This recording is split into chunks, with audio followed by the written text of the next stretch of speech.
रिपुतेज सिंह अकेल अपी लघु करे नहीं न पाऊ अजम देत दुखो द्रवि ससी सिर अब से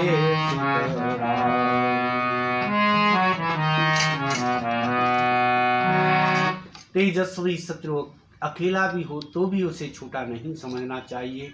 जिसका सिर मात्र बचा था वह राहु आज तक सूर्य चंद्रमा को दुख देता है।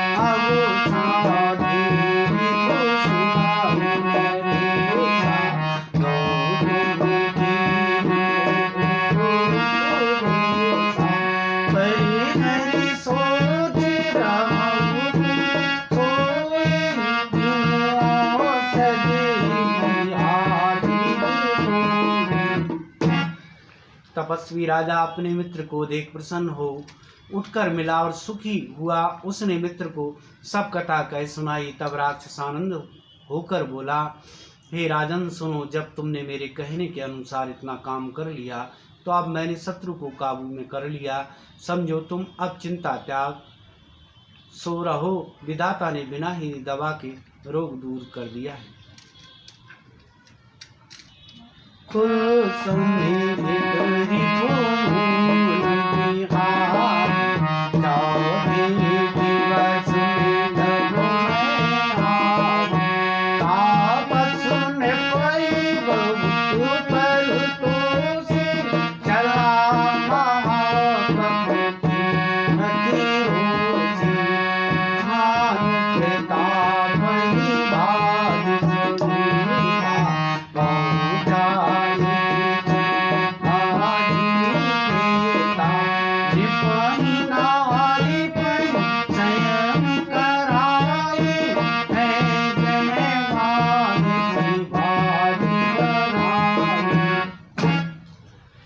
कुल सहित शत्रु को जड़ मूल से उखाड़ बहाकर आज से चौथे दिन में तुमसे आ मिलूंगा। इस प्रकार तपस्वी राजा को खूब दिलासा देकर वह महामायावी अत्यंत क्रोधी राक्षस चला। उसने प्रताप भानु राजा को घोड़े सहित क्षण भर में घर पहुंचा दिया। राजा को रानी के पास सुलाकर घोड़े को अच्छी तरह से घोड़साल में बांध दिया।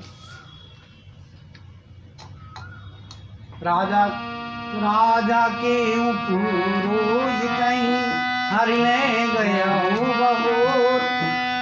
राक्षस माया।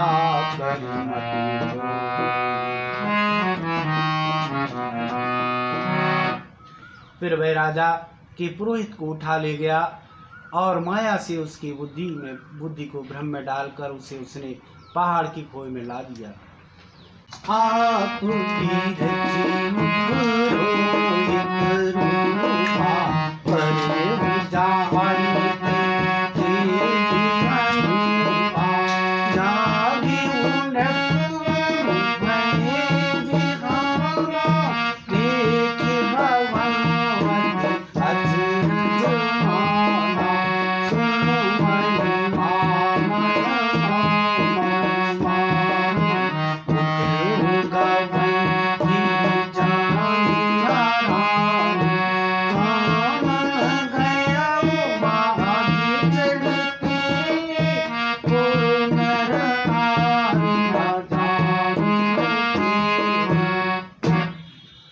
वह आप पुरोहित का रूप धारण कर बनाकर उसकी सुंदर शेष पर जा लेटा। राजा सवेरा होने से पहले ही जागा और अपना घर देखकर उसने बड़ा ही आश्चर्य माना।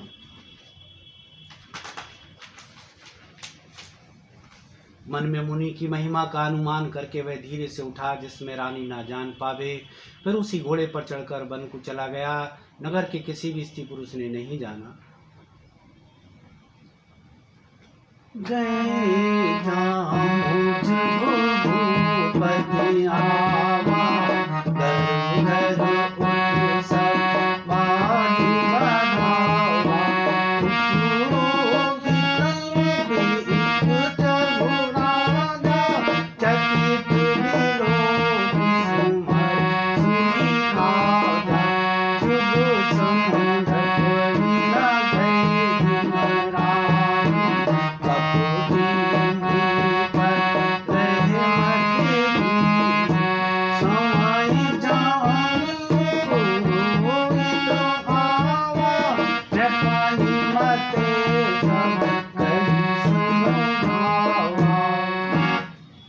दोपहर बीत जाने पर राजा आया। घर घर उत्सव होने लगे और बधावा बजने लगा। जब राजा ने पुरोहित को देखा तब वह अपनी उस कार्य का सुमरण कर उसे आश्चर्य से देखने लगा। राजा को 3 दिन युग के समान बीते। उसकी बुद्धि कपटी मुनि के चरणों में लगी रही। निश्चित समय जानकर पुरोहित बना हुआ राक्षस आया और राजा के साथ ही की हुई गुप्त सलाह के अनुसार उसने अपने सब विचार उसे समझा कर कह दिए। नपुहर से चार गुरु ब्रह्मसुरा न चेत बरे तुरत सतो सहस भर विप्र कुटुंब समेत।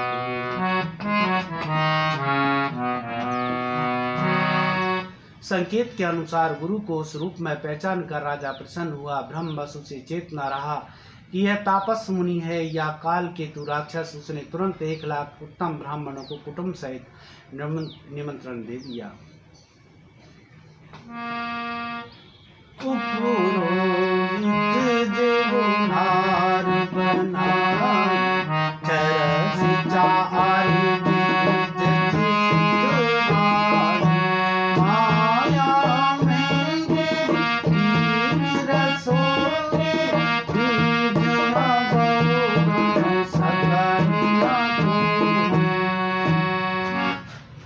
पुरोहित ने 6 रस 4 प्रकार के भोजन जैसा कि वेदों में वर्णन है बनाए।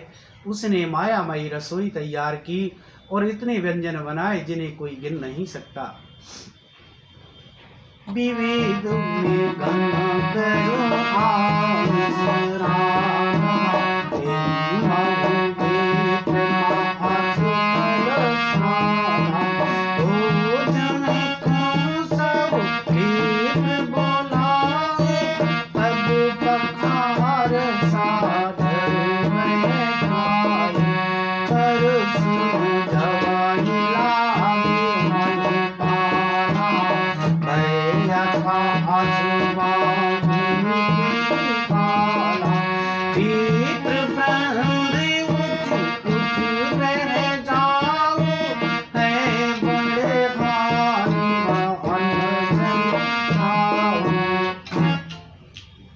अनेक प्रकार के पशुओं का मांस पकाया। उसने उस दुष्ट ने ब्राह्मणों का मांस मिला दिया।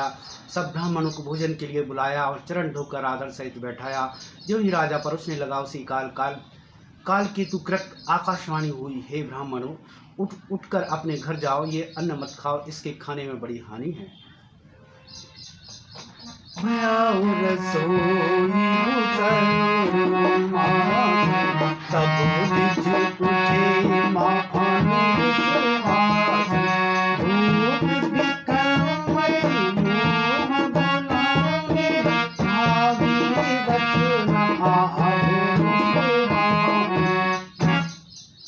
रसोई में ब्राह्मणों का मांस बना है। आकाशवाणी का विश्वास मानकर सब ब्राह्मण उठ खड़े हुए। राजा व्याकुल हो गया, परंतु उसकी बुद्धि मोह में भूली हुई थी।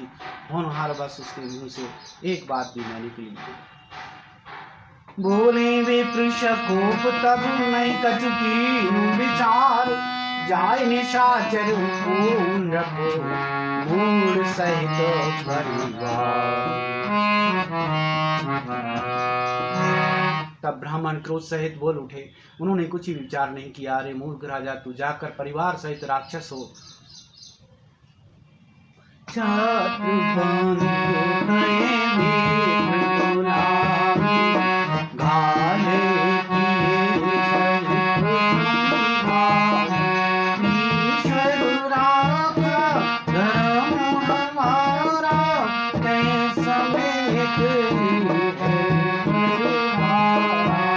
संगत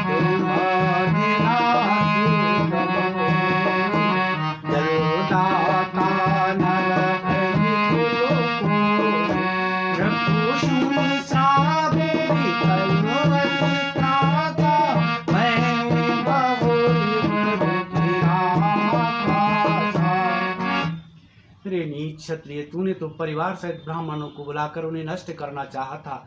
ईश्वर ने हमारी धर्म की रक्षा की, अब तू परिवार सहित नष्ट होगा। 1 वर्ष के भीतर तेरा नाश हो जाए, तेरे कुल में कोई पानी देने वाला न रहेगा। साप सुनकर राजा भय के मारे अत्यंत व्याकुल हो गया। फिर सुंदर आकाशवाणी हुई। प्रभु श्राप विचार न दीना, नहीं अपराध चकित विप्र सब सुन भवानी, भूप भयउ जय भोजन। हे ब्राह्मणों, तुमने विचार कर श्राप नहीं दिया, राजा ने कुछ भी अपराध नहीं किया। आकाशवाणी सुनकर सब ब्राह्मण चकित हो गए। तब राजा वहां गया जहां भोजन बना था।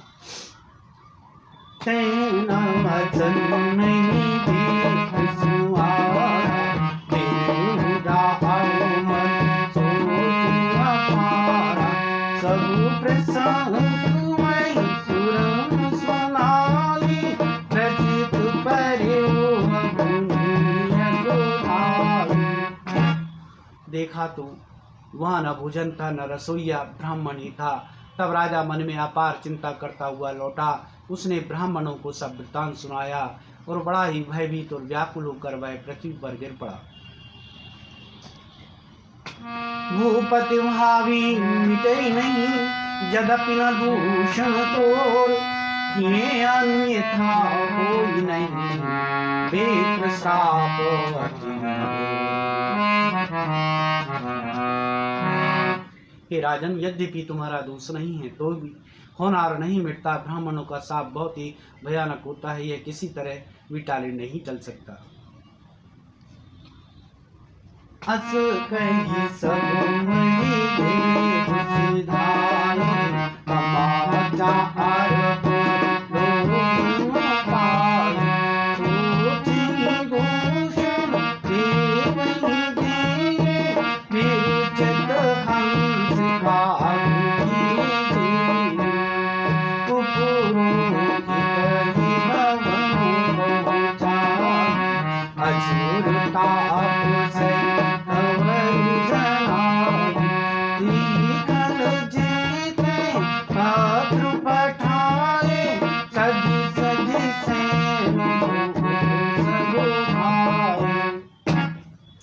ऐसा कहकर सब ब्राह्मण चले गए। नगरवासियों ने जब यह समाचार पाया तो वे चिंता करने और विधाता को दोष देने लगे, जिसने हंस बनाते बनाते कौ कर दिया।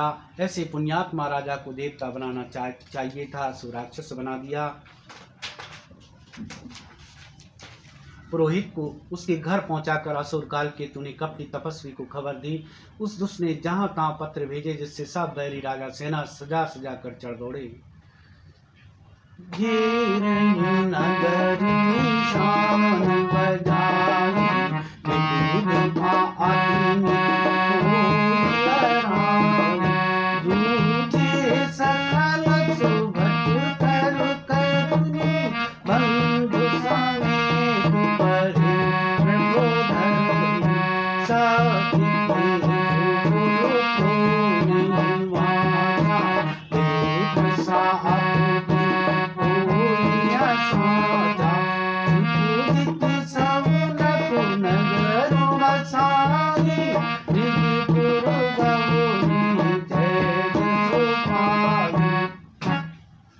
और उन्होंने डंका बजाकर नगर को घेर लिया। नित्य प्रति अनेक प्रकार से लड़ाई होने लगी। प्रताप भानु ने सब योद्धा सूरवीरों की करनी करके रण में जूझ मरे। राजा भी भाई सहित खेत रहा। सत्य केतु के कुल में कोई नहीं बचा। ब्राह्मणों का श्राप झूठा कैसे होता था। शत्रु को जीतकर नगर को फिर से बसाकर सब राजा विजय और यश पाकर अपने अपने नगर को चले गए। जय श्री राम।